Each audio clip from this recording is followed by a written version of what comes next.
ഈ വർഷം തുടക്കം മുതൽ സ്വർണവും വെള്ളിയും ഉൾപ്പെടുന്ന വിലയേറിയ ലോഹങ്ങളുടെ വിപണിയിൽ വ്യക്തമായ ദിശാമാറ്റം കാണുന്നുണ്ട്. മുൻകാലയളവിൽ ഉയർന്ന ചാഞ്ചാട്ടവും വേഗത്തിലുള്ള കുതിപ്പും കൊണ്ട് ശ്രദ്ധ നേടിയിരുന്ന വെള്ളിയിൽ നിന്ന് കൂടുതൽ സ്ഥിരതയും സുരക്ഷിതത്വവും വാഗ്ദാനം ചെയ്യുന്ന സ്വർണത്തിലേക്കാണ് ഇപ്പോൾ നിക്ഷേപകരുടെ ശ്രദ്ധ. വിപണി കണക്കുകളും വിദഗ്ധരുടെ വിലയിരുത്തലുകളും ഈ മാറ്റത്തെ വ്യക്തമായി സൂചിപ്പിക്കുന്നു. കഴിഞ്ഞ വർഷം വെള്ളി അപൂർവമായി മുന്നേറ്റമാണ് രേഖപ്പെടുത്തിയത്. ഏകദേശം 170% വരെ വില ഉയർന്നത് നിക്ഷേപകരിൽ വലിയ പ്രതീക്ഷകൾ സൃഷ്ടിച്ചിരുന്നു. 2026 ആദ്യ മാസങ്ങളിലും ഈ ശക്തമായ പ്രവണത തുടർന്നെങ്കിലും പിന്നീട് അതിന്റെ വേഗതയിൽ ക്രമാതീതമായ കുറവുണ്ടായതായി കാണുന്നു. അതേസമയം ഈ വർഷം ഇതുവരെ സ്വർണ്ണവില ഏകദേശം 15% ഉയർന്നപ്പോൾ വെള്ളിയുടെ നേട്ടം ഏകദേശം 10% ഒതുങ്ങി. ഈ കണക്കുകൾ തന്നെ വിപണിയിലെ മുൻഗണനകളിൽ മാറ്റം സംഭവിച്ചതായി വ്യക്തമാക്കുന്നു. വെള്ളിക്ക് ഇലക്ട്രോണിക്സ്, മെഡിക്കൽ ഉപകരണങ്ങൾ, ജലശുദ്ധീകരണ സംവിധാനങ്ങൾ തുടങ്ങിയ വിവിധ വ്യവസായിക മേഖലകളിൽ ഇപ്പോഴും ശക്തമായ ആവശ്യകത നിലനിൽക്കുന്നു.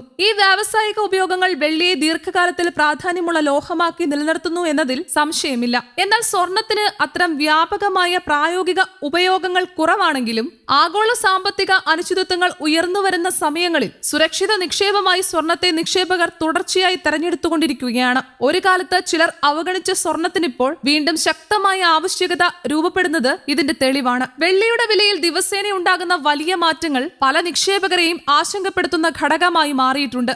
പെട്ടെന്നുള്ള ഉയർച്ചയും ഇടിവും നിക്ഷേപക തീരുമാനങ്ങൾ കൂടുതൽ സൂക്ഷ്മമാക്കാൻ പ്രേരിപ്പിക്കുന്നു. അതിനാൽ തന്നെ വെള്ളിയിൽ നിക്ഷേപിക്കുമ്പോൾ വ്യക്തമായ തന്ത്രവും ശരിയായ സമയവും നിർണായകമാണെന്ന് വിപണി വിദഗ്ധർ മുന്നറിയിപ്പ് നൽകുന്നു. മറുവശത്ത് സ്വർണം താരതമ്യേന സ്ഥിരതയാർന്ന പ്രകടനമാണ് കാഴ്ചവെക്കുന്നത്. വലിയ ലാഭത്തിനേക്കാൾ മൂലധന സംരക്ഷണം ലക്ഷ്യമിടുന്നവർക്ക് സ്വർണം കൂടുതൽ അനുയോജ്യമായ ഓപ്ഷനായി മാറുന്നു. നിക്ഷേപ സാധ്യതകൾ വിലയിരുത്തുമ്പോൾ സ്വർണത്തിന്റെ സ്ഥിരതയും തുടർച്ചയായ ആവശ്യകതയും അതിന്റെ വിശ്വാസ്യത വർദ്ധിപ്പിക്കുന്ന ഘടകങ്ങളാണ്. അതേസമയം ഉയർന്ന ചാഞ്ചാട്ടങ്ങളെ സഹിക്കാൻ കഴിയുന്നവർക്ക് വെള്ളി ഇപ്പോഴും കൂടുതൽ ലാഭസാധ്യതകൾ നൽകുന്നുവെന്നും നിരീക്ഷകർ ചൂണ്ടിക്കാട്ടുന്നു. ചില വിലയിരുത്തലുകൾ പ്രകാരം വെള്ളിയുടെ ഭാവി സാധ്യതകളിൽ വലിയൊരു ഭാഗം ഇതിനോടകം തന്നെ വിലയിൽ ഉൾപ്പെട്ട് കഴിഞ്ഞുവെങ്കിലും സ്വർണത്തിന് ഇനിയും ഉയർച്ചയ്ക്ക് ഇടയുണ്ടെന്നാണ് വിലയിരുത്തൽ. സ്വർണ്ണവിലയ്ക്ക് ശക്തമായ പിന്തുണ നൽകുന്ന മറ്റൊരു പ്രധാന ഘടകം കേന്ദ്ര ബാങ്കുകളുടെ ഇടപെടലുകളാണ്. ചൈനയുടെ സെൻട്രൽ ബാങ്ക് ഉൾപ്പെടെ നിരവധി രാജ്യങ്ങളിലെ കേന്ദ്ര ബാങ്കുകൾ അടുത്ത കാലയളവിൽ സ്വർണം കൂടുതലായി ശേഖരിക്കുന്ന പ്രവണത കാണിക്കുന്നു. ഇത് ഔദ്യോഗിക തലത്തിലുള്ള ആവശ്യകത ശക്തമായി തുടരുന്നുവെന്ന സൂചനയാണ്. ഇത്തരം നീക്കങ്ങൾ സ്വർണ്ണവിലയുടെ അടിത്തറ കൂടുതൽ ശക്തമാക്കുന്നു. സാങ്കേതിക വിശകലനത്തിന്റെ അടിസ്ഥാനത്തിൽ നോക്കുമ്പോൾ